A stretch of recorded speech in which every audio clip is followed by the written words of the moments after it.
So I've been in the tech game, in the gaming industry, as a journalist, as a reporter, as a podcaster, as a broadcaster for a long time. And for a while, I spent time covering gaming companies and trends. In addition to that, it's a long-standing understanding, it's redundant, but it gets the point across, that the media just seems to hate Microsoft. Everything about Microsoft is bad. The media can't stand them. Even when the 360 was good, Xbox 360, Microsoft was bad. Then when the Xbox One came out, the entire fiasco of how bad they botched that launch cannot be overstated. It was awful. But the media hype spun up and they trashed, sometimes rightfully so, the launch of the Xbox One. And everything since then has been a mission to try and fix the image, make things more pro-consumer, more friendly, and has brought us to a point where we actually have a pretty good ecosystem if you're on the Xbox, right? So on the other side, you have PlayStation and the PlayStation 4 winning the generation. I think winning is stupid. It's all about, people fighting for other people for no reason. They don't care about you. But for all intents and purposes, sold more consoles than the Xbox. And if you'll recall, at the end where Xbox said you had to be online all the time and the DRM stuff and just bad messaging all around, Sony had a couple of things to say. Sony initially said that they're going to be for the gamers, and they're going to make sure what they do is with gamers in mind. So where did that take us? It took us to the point where I know for a fact that there was discless editions of the Xbox and PlayStation pretty much in the back of those convention halls at E3 that year, 2013. Here's what happened. We'll play this real quick.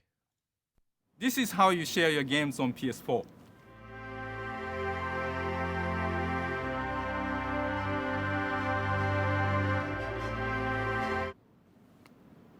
Thanks.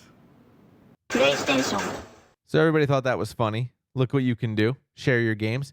And they said from that point forward, they were a company that was for the gamers, supported used games, and were going to remain generationally friendly. These are quotes from their leaders.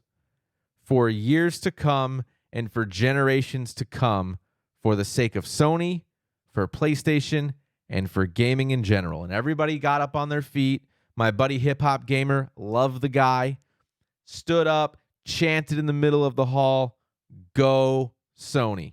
PlayStation wins. This is great." I want to preface this conversation by saying, first and foremost, I think that the used game market has been single-handedly the number one thing that has allowed these companies to do what they do, because people that like used games have only given money to the third parties instead of actually giving monies to the developers, causing them to do the things that they do. Every time you buy a game from GameStop, the developer makes $0 if you buy it used. GameStop is the reason we have what we have. GameStop is the reason we didn't have digital before. I know on good authority, and I can state this with complete confirmation, that when digital versions of the consoles were going to be sold last generation, GameStop said, if you do it, we're pulling out. You can no longer sell your console in our stores. And at the time, Sony and Xbox were like, holy crap, this is not good. We need GameStop. 7 years later, 2020 rolls around, we don't need GameStop anymore. So now we're seeing digital versions. But Sony is no longer for the gamer. In fact, they have lied to gamers everywhere, at every turn, all the way up to this generation. And we're about to talk about why. First and foremost, let's talk about the video clip we just saw. We saw them trading games to and from people. Thank you. It's so great. You're supporting gamers. You're supporting the used game market. Oh, really? Sony announced that the PlayStation 5 will be $499 and $399. $499 for the full version, the disked version. $399 for the digital version. No difference in the two, just the fact that one of them has an optical drive and one of them doesn't. You think to yourself, okay, is that optical drive worth $100? No, it's worth about $6, and installing it with the molding, the crown, everything amortized over the cost of all the devices, maybe you're looking at an extra $10 to $15. Maybe. So, is that $100 in profit? No. It was reported last generation that the Sony PlayStation 4 was sold at a loss of about $60 per console. If we look at the specs that we have now, we look at the cost of the parts inside the machine, it is estimated that the PlayStation 4 or the PlayStation 5 digital version is going to be sold at $399. We know that it's going to be sold at a loss of about $75 a console.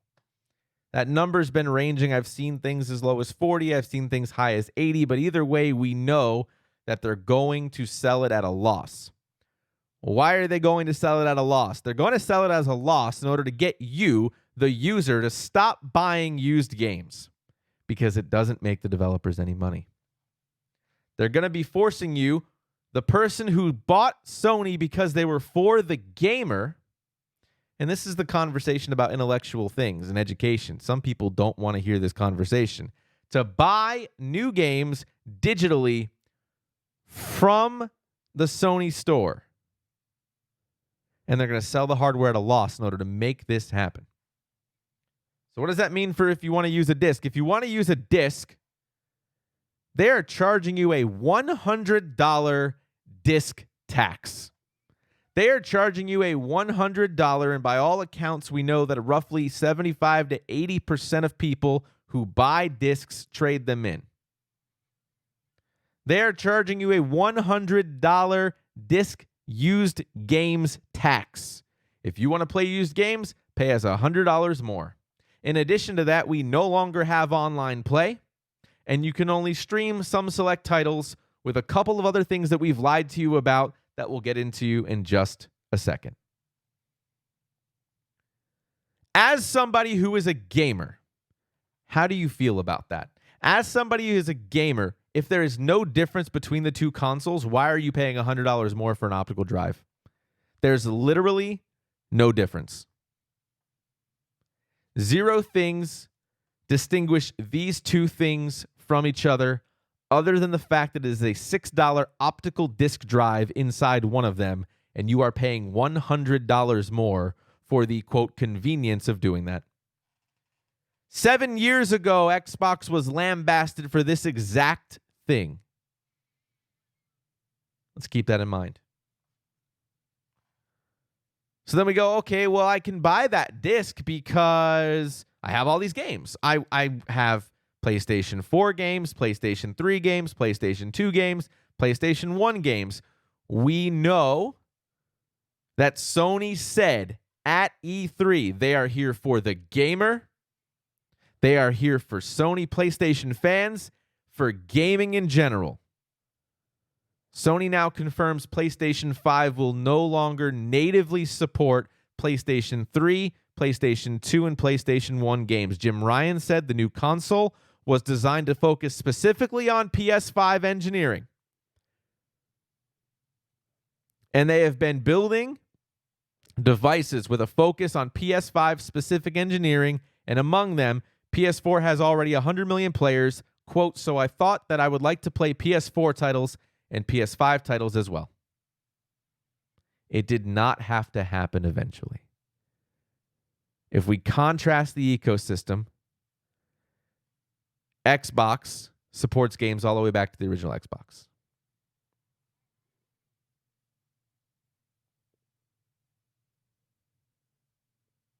We still do not know how many PS4 games will be supported. We still do not know how many are going to be included on PlayStation Plus Collection. We know some, not all. We do not know if you can pop a disc in and just play those games that you have. 4 years ago at E3, Sony said they're going to support the PlayStation, the next iteration of PlayStation, and also the current iteration of PlayStation, PlayStation 4. Again, $100 disc tax for you to play games that you might not be able to play. Is that really for the gamer? We go further. Sony is a surefire hit with the PlayStation 5. We know that. Sony's broken promises now have eroded trust across the board. Let's look at what that looks like. We had the controversy with Miles Morales. We saw a lot of information about that on Wednesday. What did we see from there? It was going to be a standalone game. No, it wasn't. Yes, it was. No, it wasn't. It kind of was. Sony came out and said, no, it's a standalone game. Okay. Miles Morales coming this holiday for $49.99 as a standalone game. Let's be real. It's not worth $50. And it only isn't $40 because new games for PlayStation are $70. Keep that in mind. No word yet on first-party titles for Xbox. I will note that up front. So we have a game coming to PS5 and PS4. Okay, fine. Let's talk about that. Miles Morales, a game that everybody wants, coming to PlayStation 5 and PlayStation 4. If we talk about PlayStation 5 and supporting gamers, then I'd love to be able to take all of my accessories that I have and be able to use them on the PlayStation 5, right? Not so much. Can't really do that. But wait. If Spider-Man Miles Morales is coming out for the PS4, why can't I play it on a PS5 with a DualShock controller from PS4? Sony confirmed in August that the PS4 DualShock will not work with PS5 games. PS5 games should take advantage of the new capabilities and features we're bringing to the platform, including the features of DualSense wireless controllers. Quote from August. If the game's coming out on both. But Sony said they're only focusing on next gen. They lied to you on two fronts. $100 disc tax in order to play that game going forward. $50 for you to get it, and you can't upgrade. But there was great news. Horizon Forbidden West, the most anticipated title from Guerrilla to be showcased on PS5, is also coming to PS4. That's weird. Sony said that all their focus was going to be on PlayStation 5 games, and that's the reason nothing was going to work on PS4. Okay. Maybe we can accept that. Maybe we can be okay with a game kind of cross-genning, and maybe we can talk about the fact that Xbox said no exclusives on Xbox Series X for at least a year, and everybody made fun of them for that. The two most anticipated games so far this holiday season for PlayStation are going to be on PlayStation 4. Keep this in mind. And then we saw something great. Everybody was excited, myself included. Demon's Souls. During the PlayStation 5 showcase, we saw on screen it would not be available for other consoles for a limited time and was also available on PC. Was that going to be on PS4? PS5?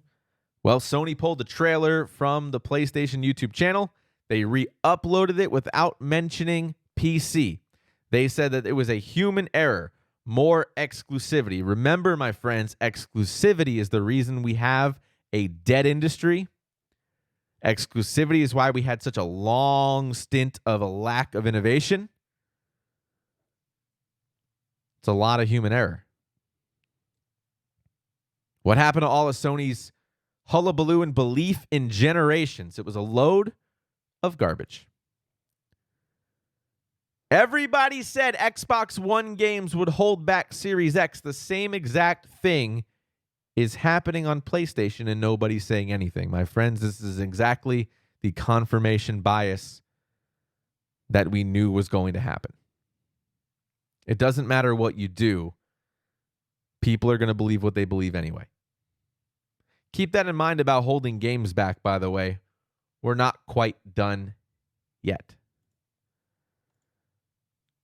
Remember, my friends, Sony said it's all about the gamer. All about the gamer. Sony said that President Jim Ryan came out and said that 99% of PlayStation 4 games will be available on PlayStation 5. Quote, Sony had stated, quote, the overwhelming majority of the 4,000 plus PS4 titles will be playable on PS5. Further information from Washington Post shows that that's going to be 99% of the games. On Wikipedia right now, there are only 2,800 PlayStation 4 games. Precisely 2,867 exist. Roughly 2,838 would be playable. That's not 4,000 plus. You're off by about 1,200. Is everybody okay with this? Do we need to keep going? No problem. Sony said that we believe in traditional generations and that they'll be supporting for the PS4 for the next 3 to 4 years. Okay? If that's the case, then supporting the existing generation would hold back the PlayStation 5 based on the fact that you said it would for the Xbox. What's good for one is good for the other because games are games. They work the same. As far as holding back generations. When we talk about holding back generations, my friends, we found out several weeks ago a third-party developer from a major studio stated that it was proving difficult to get decent performance out of the PlayStation 5 on their cross-platform games. Why would that be? Sony said the PlayStation 5 would come close to the performance of the Xbox console. Players wanted to ask which one. Sony effectively just said yes. Somewhere between the Series S and the Series X. Why do we know that? Depending on how intense a game scene is, the game you play on the PlayStation 5 that you might be paying $500 for can fluctuate down to the same power as that of the Xbox Series S, but at higher resolutions. What does that mean to you as the gamer? It means you can have quality drops that are extreme, you can have FPS drops, you can have game stuttering, screen tearing, and it's been confirmed by more than one developer. It can be below the Series X or just above the Series S. How is this happening? There are 3 profiles that exist in the Sony PlayStation 5 at its core. The developer tells it, hey, I want to run at this setting. Get me here. The game and the engine will try to get you there, but what will actually happen is it's going to take over and automatically variably change how the game runs if a lot of things are happening on the screen. So effectively, the PlayStation 5 is throttling performance when things get too heavy. The Xbox Series X does not do that because they do not use the same AMD Smart Shift technology that the PlayStation chose to have. The reason this happens is because Sony will override what the developer wants to make the game better. If there's too many AI on the screen, it'll pull it back. If there's too many effects, it'll pull it back. If there's too many artifacts, it'll pull it back down. It will throttle. Imagine, if you will, a Series S trying to do what the Series X can do. One's a 2K machine with a slower CPU and less GPU power. One's a 4K machine with more power. Will Assassin's Creed even hit 4K 60 without using checkerboarding? Probably not. A Capcom developer working on Bio 8 said it was difficult to even keep a stable 1080p 60, and this was just about a month ago. Leaker Dusk Golem, a lot of people trust him. He's an insider, close friends in Capcom. He said that Resident Evil 8 story was a whole 3 to 4 months before it was even announced and was 100% correct. He knows what he's saying and is saying that the Capcom developer is proving that they still can't get a 1080p stable build at 60 frames on the PlayStation 5. If we want to look at numbers, my friends, we have them right here. I will show you. Let me pull this up real quick. Go here. PS5 profiles, 3 of them. 819, 512, 896, and CPU teraflops, or G-flops, sorry. The Xbox Series X just has one. It's 921. That's it. Boom. GPU teraflops, profile 3, 5.53 versus 12.15 for the Xbox Series X.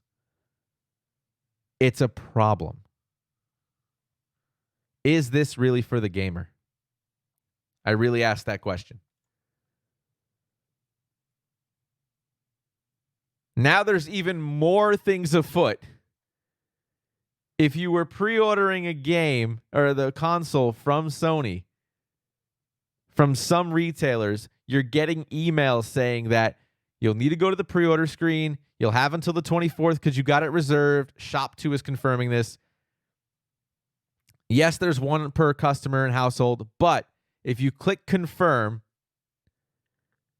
and you order the product and you pre-order it, there is no guarantee that you will receive the product on day one. There is also no guarantee that you will receive stock on day one. They will inform you with an email when they receive the confirmation of allocation from Sony. Sony gave everybody a chance to subscribe to a newsletter that would alert them that they could potentially get a pre-order. The day before that happened, all the pre-orders went live. They screwed you over there too. Amazon is now saying they won't be able to deliver day one PlayStation 5s on time for launch day. It's not happening. The high CPU of the PlayStation 5 can drop as low as 5.5 teraflops with AI and characters on screen, with added blur, with a dropped resolution. This should scare you if you were considering buying a PlayStation 5. None of this sounds reasonable to me as a company that for the past 7 years was intent on 3 things: claiming that they were supporting the gamer, fully buying in on used games and sharing games, and refuting everything Microsoft was doing for the innovation of the gaming industry as a whole. I completely concede that not only is the used game market bad, and it's its own discussion for another time, but more importantly, that the delivery of the Xbox One messaging was poor at best. I do not refute that. But the idea of a digital game sharing system, it's kind of what we're seeing right now, and the idea of moving forward digitally 7 years ago, again proves that Microsoft is always 2 years just ahead of the time of the trend. And all Sony wanted to do was refute every single move along the way. And what do they do instead? Come at you with a $500 console if you want to play with a disc. $400 if you don't, but every single used game you bought, screw you, you can't play it, you have to buy it in the store, and oh yeah, you have to buy our accessories too because you're going to need an external hard drive and other things. That throws everything out of the water in terms of performance, in terms of price, in terms of competitiveness, in terms of transparency, and in terms of being honest with the customer. Sony has failed at every turn. Now, if you're intelligent, you look back and go, okay, well, I want to play those exclusives. Okay, play those exclusives. I get it. But it's the same conversation the other way. Are you really spending $400 to $500 on a box just to play 3 games? I don't know the answer to that question. It used to be that, well, Sony PlayStation Plus or PlayStation Network is free. It's not anymore. And now the thing that you have to pay online for might be limited in the performance, but they're going to tout the SSD like it's the best thing in the world. Hey, the SSD does not work for you if you don't have good graphics to back it up and your CPU can't keep up. 5.5 teraflops on the GPU. The Xbox Series X GPU is 50% stronger at its weakest point. At its weakest point.